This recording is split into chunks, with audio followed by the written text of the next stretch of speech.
Hello everyone, आज की video में हम आपको बताने वाले हैं कि एप्पल मैकबुक अगर आप ले रहे हो या फिर 2024 में जो भी सेल आने वाली है, जैसे कि कोई बिग बिलियन डे का सेल आने वाली है उसका वेट कर रहा है, या फिर अमेज़न पे आप ग्रेट इंडियन फेस्टिवल देखने वाले हो, दिवाली की सेल आने वाली है, तो यहाँ पर आपके जो मैकबुक होते हैं उन पर बहुत ही ज्यादा डिस्काउंट दिया रखा होता है। अब ऐसे में यहाँ पर हमारे ये बात आती है कि हम मैकबुक तो ले लें, क्योंकि आप बहुत ज्यादा बड़ाई कर चुके हो। हालांकि मैंने 3 वीडियो अपलोड कर चुकी हूँ जिसमें मैंने कंपैरिजन करके बताया विंडो वाले लैपटॉप और मैकबुक, इन दोनों में डिफरेंस क्या है, कौन सा बेहतरीन है। अगर आपने नहीं देखी, आई बटन पर क्लिक करके देख सकते हो, फिर डिस्क्रिप्शन में जो लिंक दिए हैं उनके थ्रू आप ये जान सकते हैं कि कौन सा डिवाइस बेहतरीन है। फिर भी ये वीडियो आपके लिए इसलिए बनाई जा रही है क्योंकि उसमें कमेंट बहुत सारी पूछी गई थी। मुझसे कभी पूछा था कि सर इसमें कुछ इस तरह बाहर से ऐप डाउनलोड करके चला सकते हैं क्या यहाँ पर गूगल के थ्रू जो सॉफ्टवेयर है उनको डाउनलोड करके प्ले कर पाते हैं क्या, इनके स्क्रीन पर स्क्रीन प्रोटेक्टर यूज कर सकते हैं क्या, यहाँ पर पोर्ट्स होते हैं उनको एक्सटेंड किया जा सकता है क्या, रैम को एक्सटेंड किया जा सकता है। तो इस तरह की जो कंफ्यूजन है उनके सारे आंसर मैं आपको इस वाली वीडियो में देने वाला हूँ, तो आप हमारी वीडियो के साथ बने रहिए। चलिए फिर दोस्तों वीडियो को स्टार्ट करते हैं, जानते हैं कि हमें एक मैकबुक लेने के साथ क्या नुकसान हमको देखने को मिल सकते हैं। दोस्तों सबसे पहले जो बात करूं कॉस्ट का, आप सभी को पता है कि एप्पल के मैकबुक कॉस्टली बहुत ही ज़्यादा महंगे होते हैं और ये केवल वही अफोर्ड कर पाते हैं जिनके पास करीब 1 लाख के आसपास पैसा होता है।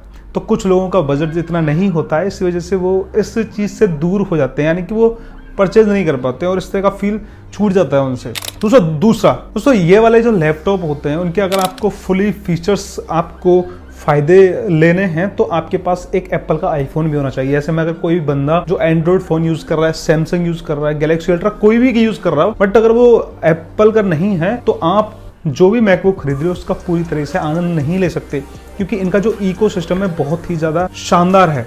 इकोसिस्टम शानदार होने की वजह से यहाँ चीज़ों को आप सिंक कर पाते हो, यहाँ बड़ी बड़ी फाइलें वाईफाई के थ्रू शेयर कर पाते हैं विदाउट किसी डाटा केबल या फिर वाइड कनेक्शन के। तो ये बड़ी अच्छी चीज़ रहती है अगर आपके पास एक आईफोन होता है। डिसएडवांटेज यहाँ पर यही है कि अगर आपके पास एंड्रॉयड है और आप एक मैकबुक ले रहे हो तो उसका पूरा फायदा नहीं ले सकते।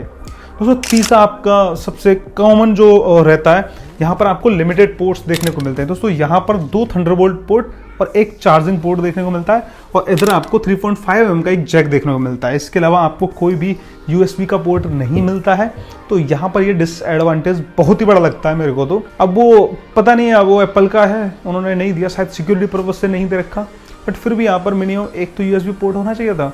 यहाँ पर आपको थंडरबोल्ट पोर्ट दे रखा होता है, उसको आप एक्सटेंड कर सकते हो। हालांकि मार्केट में 400-500 रुपए के काफ़ी हब मिल जाते हैं USB वाले, वो यूज़ कीजिए और उसके थ्रू आप अपने पोर्ट्स को इंक्रीज कर सकते हो, बट इनबिल्ड यहाँ पर आपको कोई भी पोर्ट देखने को नहीं मिलता है।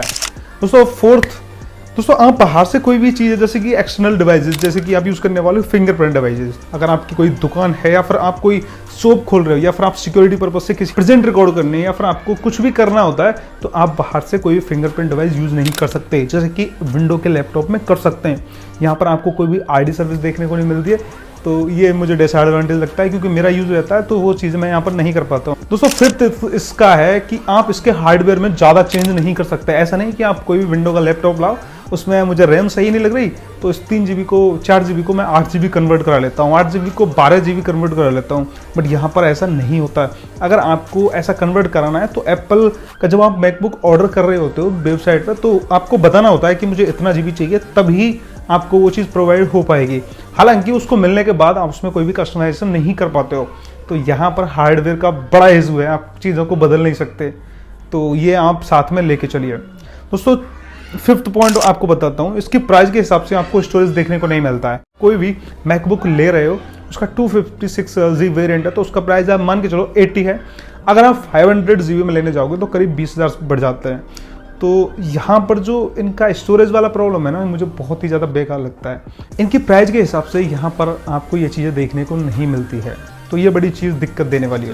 दोस्तों और एक पॉइंट बताता हूँ, वो है इनका ऑपरेटिंग सिस्टम। हालांकि इनका जो ऑपरेटिंग सिस्टम है बहुत ही ज़्यादा सुंदर है, बहुत ही फ्लुएंट है। आपकी 60 हर्ट्ज़ पर जब आप इसको यूज़ करोगे तो आपको ऐसा लगेगा कि मैं 120 हर्ट्ज़ वाला OS यूज़ कर रहा हूँ, बट इनका जो ऑपरेटिंग सिस्टम है वो हर किसी भी सॉफ्टवेयर के लिए वो एप्लीकेबल नहीं है या फिर फ़ायदा नहीं है। जैसे कि आप कोई गेम डाउनलोड करने वाले हो, हालांकि एप्पल कंपनी अब गेमिंग के लिए सपोर्ट करने लग गई है, आप मैकबुक में गेम खेल सकते हो, कंडीशन है, वहाँ पर आप लिमिटेड गेम प्ले कर पाओगे। ऐसा नहीं कि विंडो की तरह आप कहे कोई भी गेम प्ले कर पाते हो, बट यहाँ पर ऐसा नहीं है। यहाँ पर लिमिटेड चीज़ें आपको देखने को मिलती हैं जो केवल एप्पल स्टोर पर अवेलेबल होंगी, वही गेम्स आप प्ले कर पाओगे। अगर विंडो में ऐसा है तो आप बाहर से डाउनलोड करके यूज कर सकते हो। दोस्तों और भी एक कन्फ्यूज़न है लोगों को, क्या यहाँ पर पायरेसी वगैरह ये चीज़ें कर सकते हो? बिल्कुल भी नहीं कर सकते।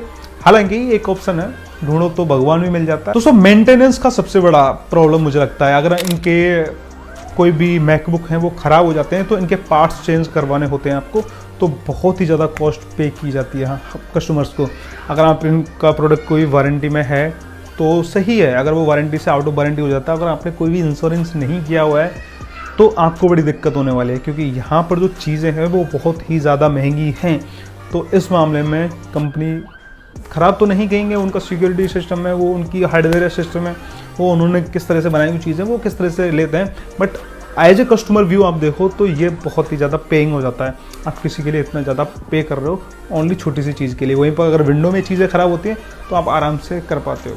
दोस्तों अगर आप यहाँ माइक्रोसॉफ्ट विंडो से अगर मैकबुक पर शिफ्ट हो रहे हो तो आपको कुछ प्रॉब्लम्स देखने को मिलेंगी, जैसे कि MS वर्ड, MS पावरपॉइंट, ये चीज़ें आपको यहाँ नहीं मिलेंगी। अगर वो चाहिए तो फिर आपको ऑफिस खरीदना पड़ेगा।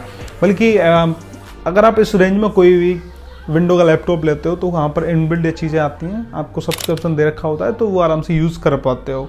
वहाँ पर ऐसे बहुत सारे ऐप होते हैं जो डाउनलोड करके, बहुत सारे तरीके हैं उनके थ्रू आप प्रीमियम तरीके से यूज़ कर पाते हो। बट यहाँ ऐसा कुछ भी नहीं है।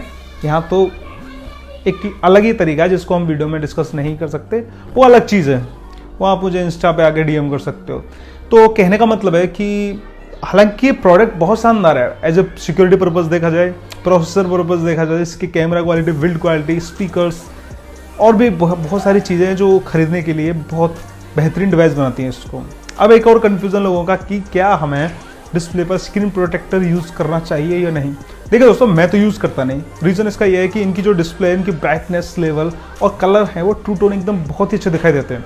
दूसरा रीज़न ये है कि अगर आप इस पर यूज़ करते हो तो जब आप कोई भी, जिस तरह से ये लैपटॉप है मैकबुक, अगर आपको ऐसे लगाओगे तो स्क्रीन प्रोटेक्टर की वजह से यहाँ आपको दिक्कत दे सकता है। इसीलिए कंपनी भी नहीं कहती और मार्केट में भी आपको बहुत ही कम देखने को मिलेंगे। अगर मिलेंगे तो बहुत ही ज़्यादा हाई प्राइस के होंगे, जिनको इसी तरह से कस्टमाइज़ किया जाता है कि वो अंदर पार्ट घेरते हो, बाहर नहीं घेरते हो।